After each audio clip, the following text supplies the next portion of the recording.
Ayan, sa vlog ko kahapon, ay medyo hindi ako makagalaw. So, kailangan ko kasi gumalaw talaga.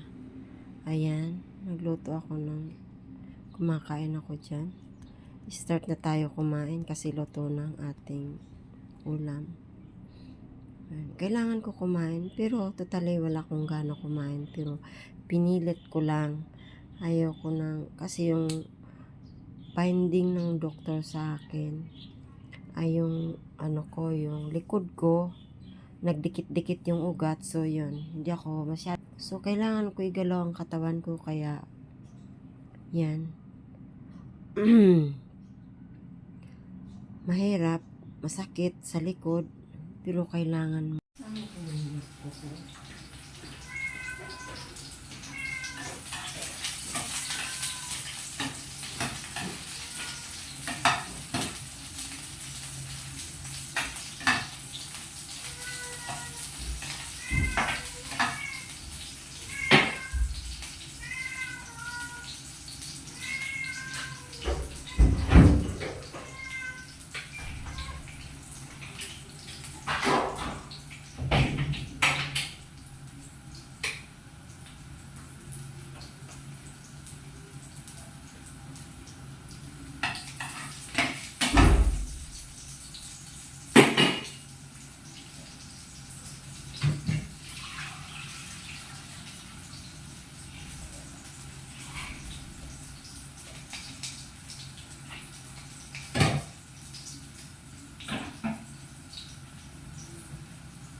Hipon.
Hey, Roma.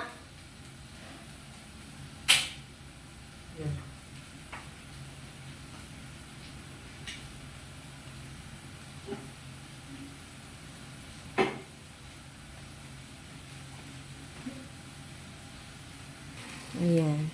Kasi may may papasok sa trabaho. So, nagdahan-dahan lang ako magluto. Ayan. Ayan kasi.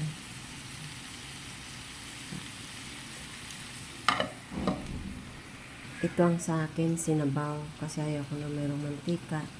Yan, sinabaw siya. Okay lang sa akin ang sinabaw. Ito kasi ginisay. Ayan. Tandaan lang sa pagkilos para lang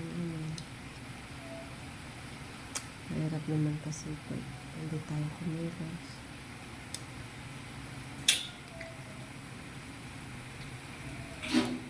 Tandaan lang talaga. Tingnan natin ito.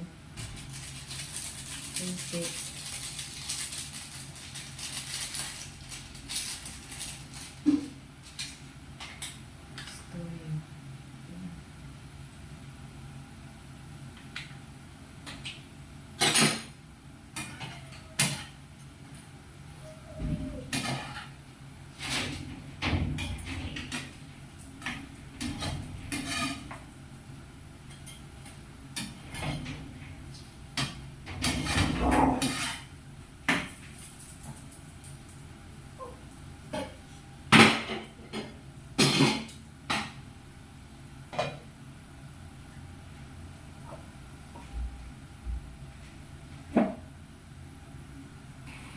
Ayan.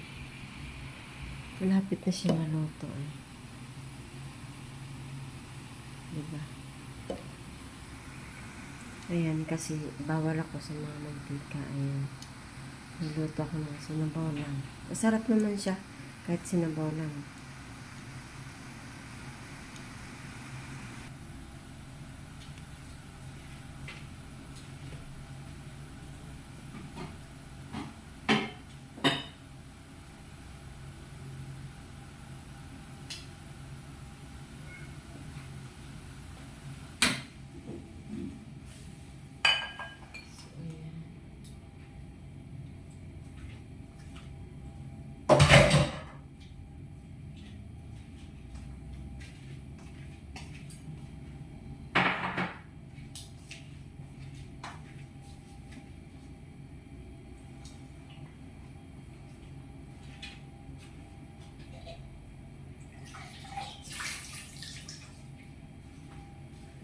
Lagyan natin ng konting tubig para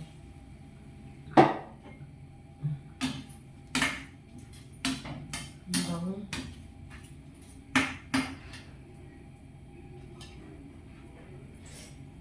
Bango na.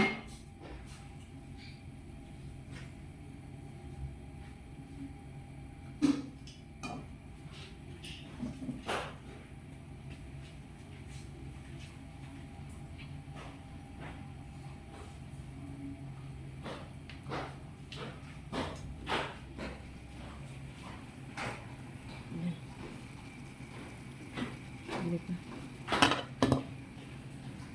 Ayan, kakain na tayo. Yan ang natin, almusal ngayong umaga.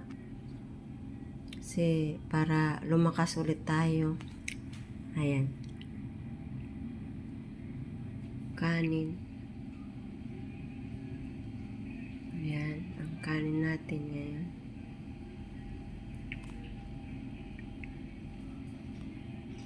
Mahirap, masakit sa likod, pero kailangan mo. Kung gusto mo talaga na tulungan ang sarili mo, kailangan mo talaga gumalaw. Hindi ako nagpakita sa mga anak ko na mahina ako kasi alam nyo na baka magkonsumi din. Pinapakita ko sa kanila na malakas ako, pero sa totoo, sakit na sakit ng likod ko, lahat. Hindi ako masyado makalingon, hindi ako makakilos. Sakit ng likod ko, yung puwitan ko masakit yun kasi ang kaya ko magluto, maghapon, kaya ko maglinis, maghapon. Ngayon, hindi ko na kaya. Kasi nga yung likod nga yung natira sa akin. So ayan, pino-voice over ko lang kasi yung anak ko. Paalis na siya, nagpa-music pa. Ayan. Mahirap pero kailangan natin kumilos kasi wala tayong magagawa. Nanghihina ako pero wala akong magagawa kasi ito na talaga. Di naman din sinasadya yung time na yun. Bigla kasi naglinis kasi ako ng freezer namin, nalalagyanan ng yelo. Nalalagyanan ng yelo. So, ngayon, nung nalinis ko, maraming